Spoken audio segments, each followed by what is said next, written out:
Hi, and welcome to All the Woo A to Z. We're your hosts, Suzanne. And Mychal, and this is season 2.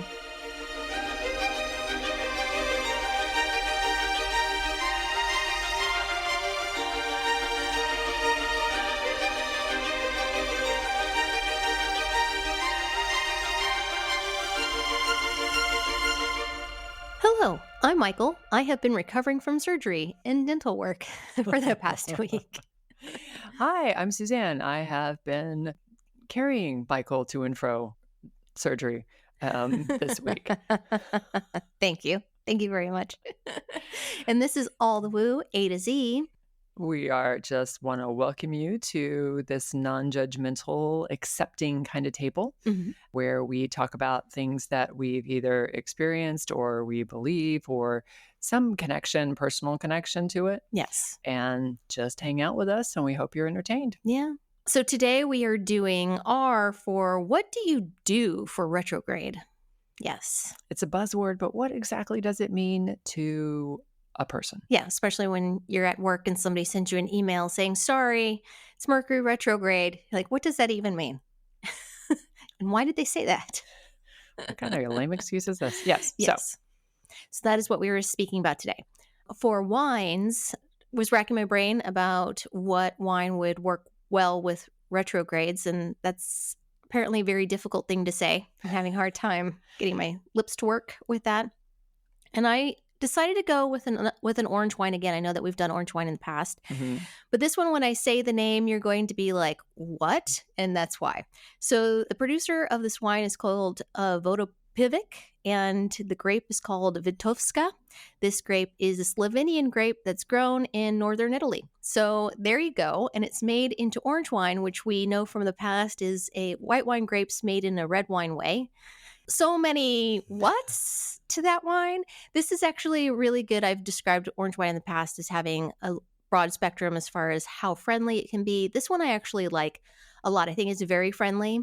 It has a lot of fruit elements still available in there. It doesn't get really, really bitter. It's surprisingly very friendly given the process in which it kind of occurs. And I personally lean a little bit more to that being because of this particular grape. It just lends itself to, It's just a cheery, friendly kind of grape. Yeah. So there you go. So it can be really good.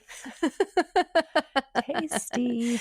Yes. Not to say that orange wine is not really good. Just so many elements about this. So I was like, wait, what? It's a lot of, you have to go back and did I read that right? How is that possible? Yes. And yes.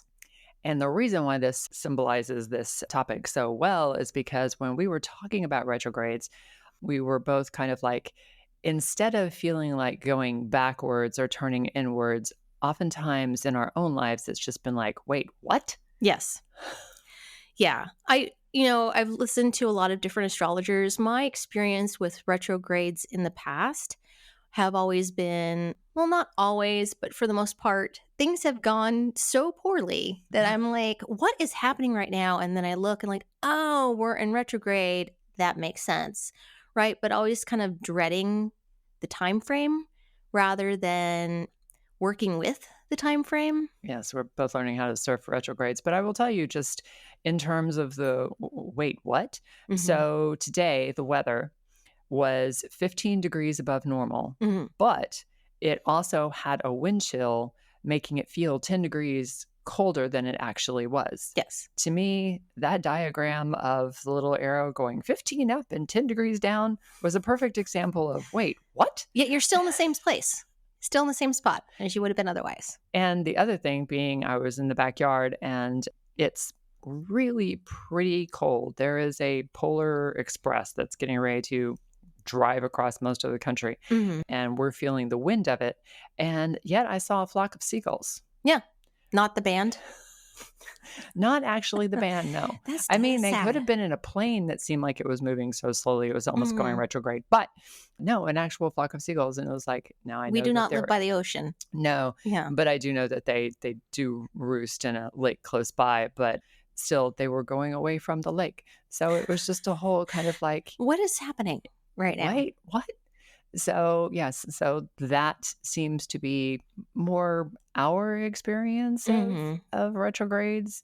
So what you need to know about retrogrades, you can probably Google the explanation of them. What it is and all of that. Yeah. But everybody pretty much has retrogrades in their natal chart. Like when you were born, there were some planets that were retrograde because it's not that rare an occurrence. I only have one, which is I know. it's more Makes rare. you super special. I'm not saying I'm just saying that it's unusual to have my situation. Mm-hmm. Not that I'm special. I'm just saying. Go on. But depending on, how many houses that your planets are occupying and things like that has a huge part to do with it. Mhm. And I would say probably half of my planets are retrograde, which Yeah. is why I think I'm so good at introspection. It's just born that way. Yeah. But most like evolutionary astrologers now interpret retrograde seasons as being the opportunity to do whatever that planet does, but instead of doing it outwardly, do it inwardly. Mm-hmm. So right now we're in a Mars retrograde. So instead of your initiative being to go and do and conquer, new worlds, it is to turn inward and conquer something in yourself that needs, help. Yeah. Does it need conquering? It's maybe not the best term, but it was Mars. So things like that. So, and then when there's multiple planets retrograde, then might be the time where it just feels a little bit like confusion, depending on your placements, because everything always goes back to your actual relationships of the planets in your birth chart. Right. Exactly. So that being said, the fact that I don't really have any natal Probably retrogrades means that retrograde is a little bit rougher on you because it's not a natural energy. Exactly. Versus for you, it might be easier because you were born in it, right? So you have like a natural understanding of what that means. Kind of like, oh, no, things don't get done fast. What are you talking about? You're like, good, I was getting tired doing all this other stuff. I get a moment to be me and just like sit in it for a second. Yeah, right. Well, and so another thing that can kind of happen, and it really just depends also on the planet that's going retrograde. Like, what is it and how it affects you? So right now, I'm just going to bring up Mars because we're in Mars right now, being in retrograde, that, we think of it as being the planet of action. But another way that it can affect people, and they may not know what's going on necessarily, is that they get really tired, right? That they just don't have the vitality of life that they normally do in order to do their day-to-day activities. And they're like, I've just been so sleepy. I need to nap all the time. Like that kind of thing can happen. Yeah. I wonder if that's why I always appreciated a good nap. I mean, it may be always why I haven't. You talk to my parents. My parents were convinced that I almost never wanted to sleep. I didn't want to do naps or anything. They were convinced that I was afraid I was going to miss something. That was their interpretation of what was going on. You had FOMO as a 6-month-old? Yes, exactly. I think from what I remember, like the summer, I was in the States with my cousins, and I feel like the whole day was just my mom and my grandmother, my aunt, trying to get us tired enough that we would take a nap so that they could take a nap. They were just like, okay, swimming lessons and art lessons, and sit them in front of the TV for a couple of hours and send them outside. And oh my gosh, will y'all not lay down and take a nap? Yeah, no. And then at 4:00, we would start crying and be fussy. And it would, you could just, if they had been people who enjoyed cocktails, they would have just been like, we're just going to let them scream and pour martinis. But just sit out and watch them do their thing. Well, yes. Yeah. Well, what's also interesting to note is, the one planet that you hear all the time that goes into retrograde is Mercury. And I mean, if you think about it, if you look at our solar system, science, right? It's those planets that have a shorter path. They go into retrograde more often versus the outer planets less often. And so just a pro tip, retrograde isn't actually the planet going backwards. It's just the appearance of the planet going backwards because of the adjusting speed. Yeah.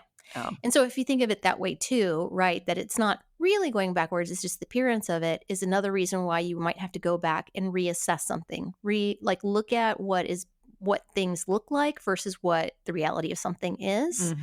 And so just another one of those so without, so within, kind of things that you're looking at it that way. But that being said, so sometimes when the bigger generational planets go through their retrogrades, it's a longer process. It can be a little bit more painful process because it just seems like you're kind of going through a marathon trying to get to the end of it. You're like, when is this going to be done? When can I finally have movement on this part? Well, Neptune, I think just a couple of days ago, a week ago, I don't know. Yeah. I can't remember where you were in your whole process of surgery, Mm-hmm. but went direct. Yeah. It's been retrograde for quite a while, I think. Yeah. And one of the things that astrologers were saying is you're going to feel, you may feel like the clouds have lifted, like Mm-hmm. you can finally see clearly again. I want to sing the song so bad. I know you do. Sorry. Go on. We are both resisting because I don't think a duet of us is anything that any subscriber wants to hear. Also would be some kind of copyright infringement, I'm sure. True. Yeah. So, but yes. So how you natally respond to retrogrades is probably in your chart. Mm-hmm. And one of the interesting things in human design is the idea that you are influenced by your parents' design. Mm-hmm. And so if you grew up with parents who were deeply affected by retrogrades, even if you aren't natally so, because you have learned that behavior, Right. you will kind of go through it even though it's not yours. And that's part of the deconditioning process that human design and Gene Keys talk about, is learning for what is actually yours and how to own that. So another interesting part that I want to bring up too is that I know that there's a lot of people who are like, oh, astrology hogwash, which, I mean, if you're listening to this, you may not probably be one of those people. Probably not. But I am going to say, for all those people who make that comment, that you're not immune via ignorance, I guess. Like, it still ends up being... Just because nobody knew about germs did not mean that germs did not affect all of human history. Correct. Yes. Exactly. And so oftentimes for people that I know personally who don't really follow astrology, but kind of give it a little bit of weight, like sometimes they'll just know or notice that things are going on, and then they'll finally ask me, like, what is happening right now? Oftentimes it's when there's a lot of things, not just one planet, but multiple, like half the solar system that's in retrograde. I'm like, well, funny you should say. And sometimes I know that people get upset with me for not telling them. But at the same time, I also want people to not necessarily feel like they are chicken littling the situation, right, by overreacting. But there are definitely different patterns of behavior that you can instill in yourself during retrograde periods to make so that it's actually working for you. It doesn't have to always be... I think we have to change our mentality that retrogrades are a difficult time of the year. And I think it's sort of like the rebranding of winter a couple of years ago. Winter's where, well, I'm sure that's copywritten too.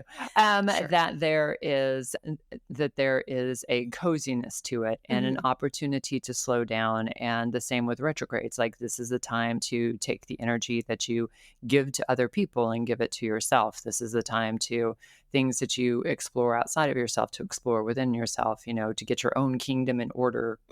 And that it is, with the communication of Mercury in particular, of just kind of like, okay, you make the decisions and you have the ideas and you do the thing, and then let's review it all. Yes. And then move forward. And then let's review that.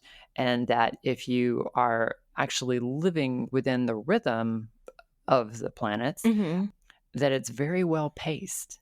Yeah, it can be really nice. I know that for myself, for work especially, like, we'll just take Mercury retrograde as being, because it's the most quoted one out of all of them, that at least majority of the general public knows about it as well.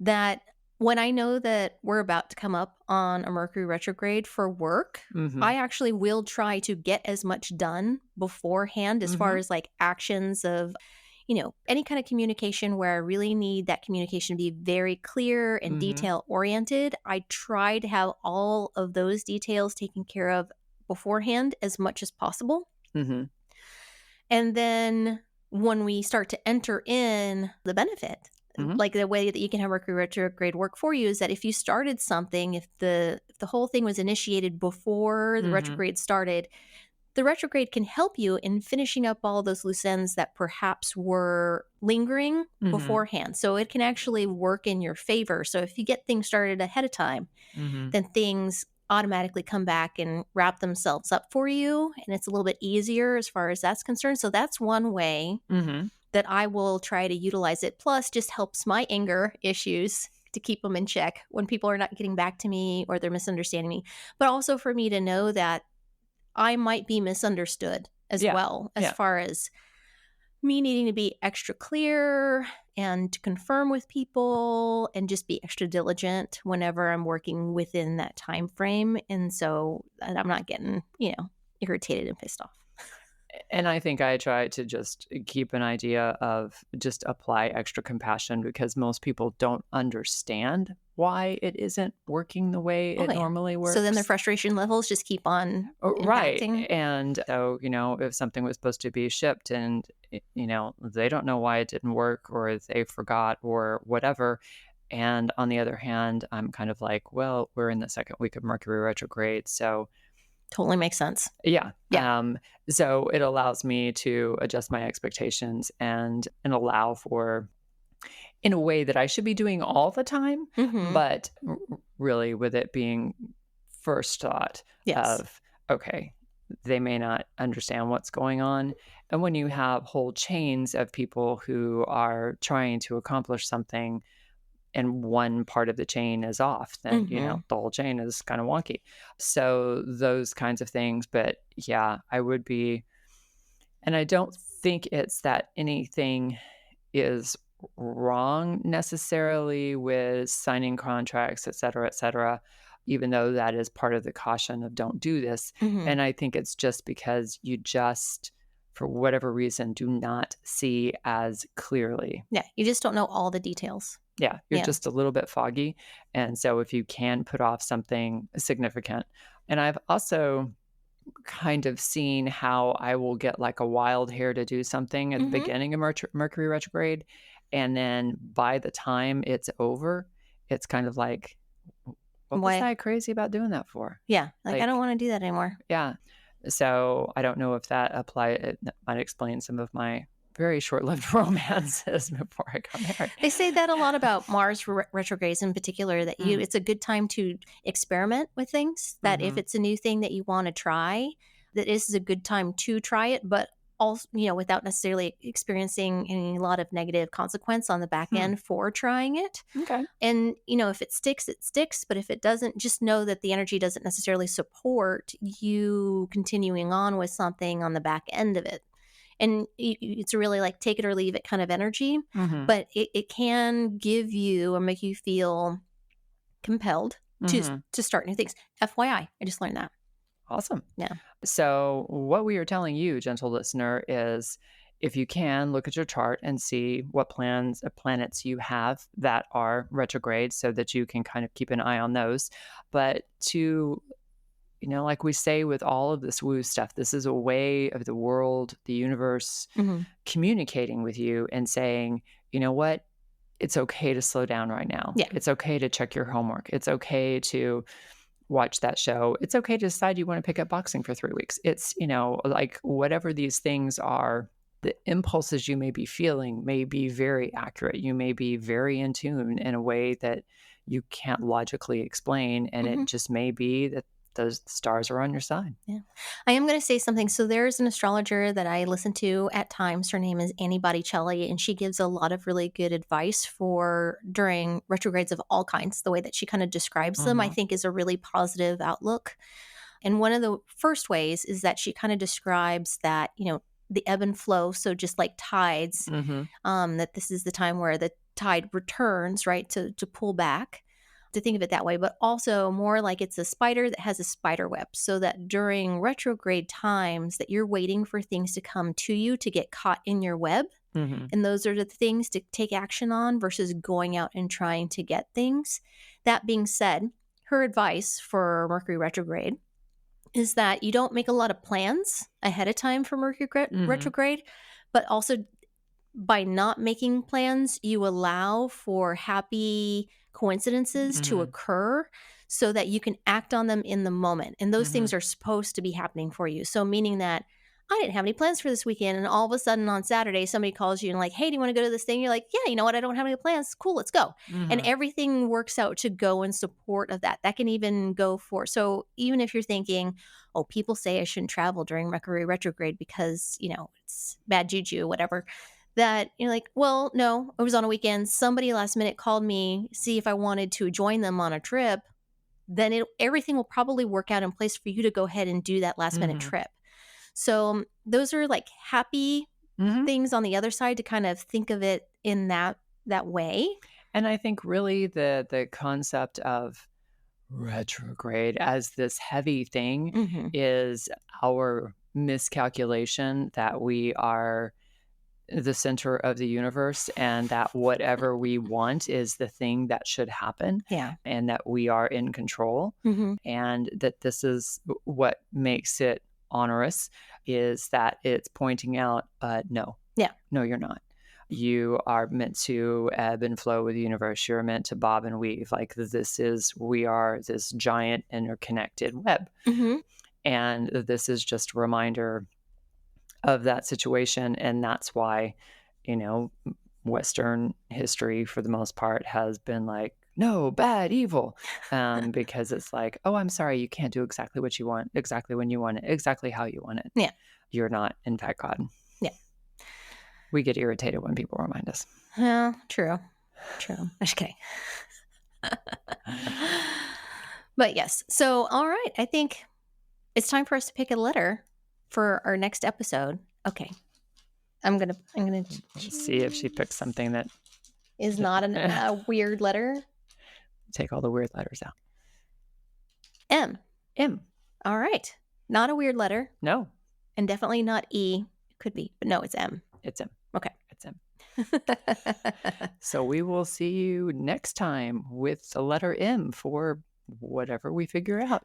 On All the Woo. A to Z.